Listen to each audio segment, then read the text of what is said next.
At syempre, bago tayo magtungo sa ating talakayan, hingi muna tayo ng update sa Department of Justice, of course, mula kay Yusek Marge. Yusek Marge, binigyang pugay ng DOJ si Bucor Director General Gregorio Catapang. Ano ba ang detalye nito, Yusek?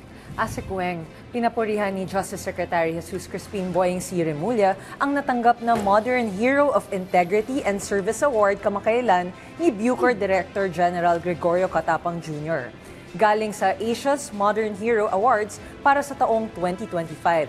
Ito ang bunga ng magaling at tapat na serbisyo ni Catapang na nagdala ng mga tagumpay at makabuluhang reforma sa Bureau of Corrections. Ilan sa mga ito ay ang pagkakaroon ng Bucor ng mga makabagong pasilidad at digital systems, mas pinaigting na reformation at livelihood programs para sa mga persons deprived of liberty at higit sa lahat, ang pagbuwag sa mga tiwaling kawani ng Bucor.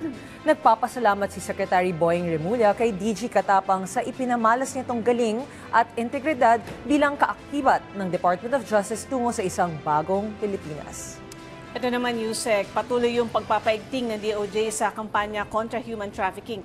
Ano ba ibig sabihin ng initiative na ito?